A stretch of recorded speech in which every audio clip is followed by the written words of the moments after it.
This is a different one. I usually don't talk about Pokemon, but I follow Pokemon very closely. I follow the market. I watch SM Pratt, TCA Gaming. I also follow Magic. I watch Rudy. I think it's important to follow other TCGs, especially ones that are larger than Yu-Gi-Oh, to see how things are going in general. It's kind of like looking at different assets, but in a similar class.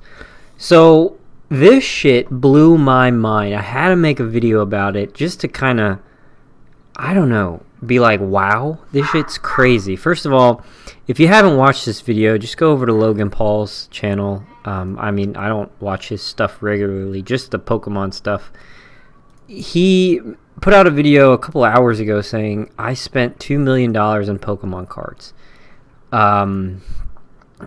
And he did. The thumbnail of this video is him holding 6 boxes of First Ed base.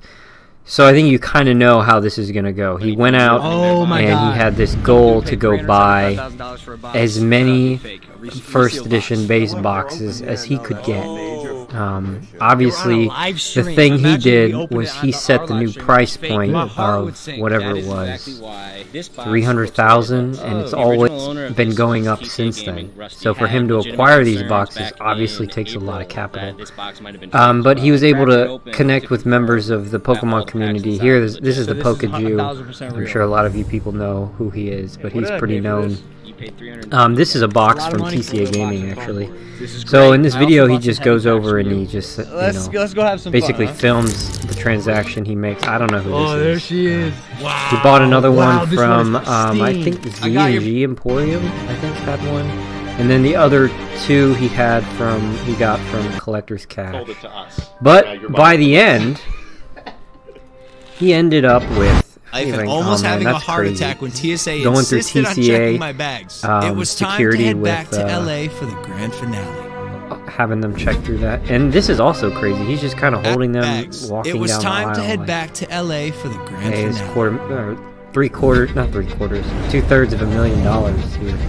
So this is the final shot. He's got 6 first edition base boxes he spent $2 million on. This one here has actually been opened. Rusty verified that it was completely legitimate. He also goes on to say he's going to auction off the packs here.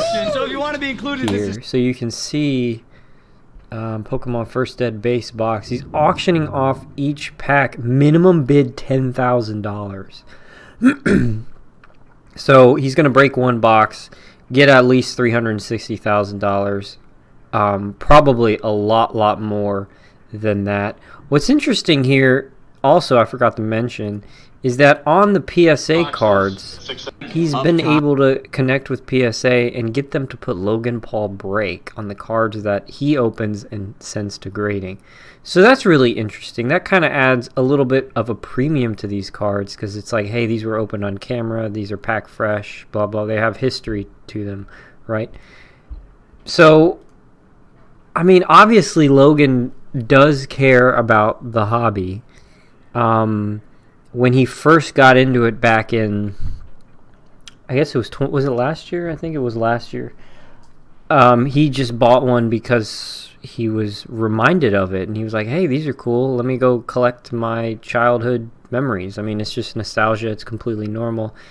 And then he did say he was done with Pokemon, and here he is buying 6 more boxes. I mean, is his intention to break them, open them all up? That would be pretty crazy. It's likely, though, that he will. At the beginning of the video, he did talk about how many views his video got. It got like 12 million views. Obviously, that's a lot of ad revenue. You got the ad revenue, plus you've got the money that he's making on the packs themselves. So this is obviously a good business play for him. I kind of think it sucks. I'm really gonna hate seeing these boxes opened.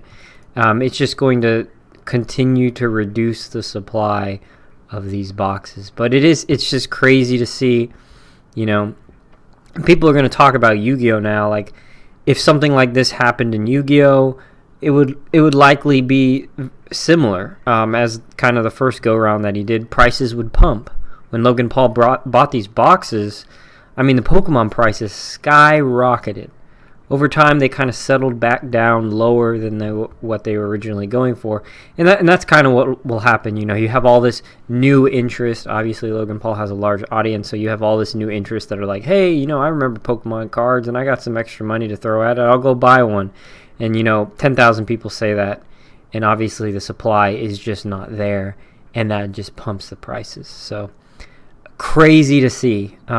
Crazy to see. It's going to suck because you know he's going to open all these boxes. He's going to make a ton of money. He spent $2 million on this. He can probably double his money. No problem. Especially if he opens this up over time.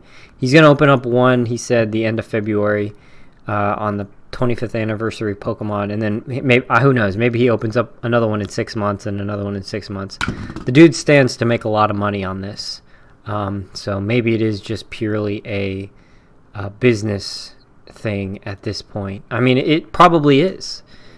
He has the cards he wants. He has the stuff he wants, and now he can just, you know, make a quick $2 million probably. So after completing the biggest deal of life, yep, it's a kind of a sad thing to see because I don't know, just pumps the prices more and makes it less and less affordable for those who want to collect Pokemon. Really, if you need to be a very high net worth individual to even think about collecting these first ed stuff. But anyways, guys, I just had to make a video on it. It's just super, super mind-blowing when I saw this pop up on my feed. So yeah, guys, see you next time.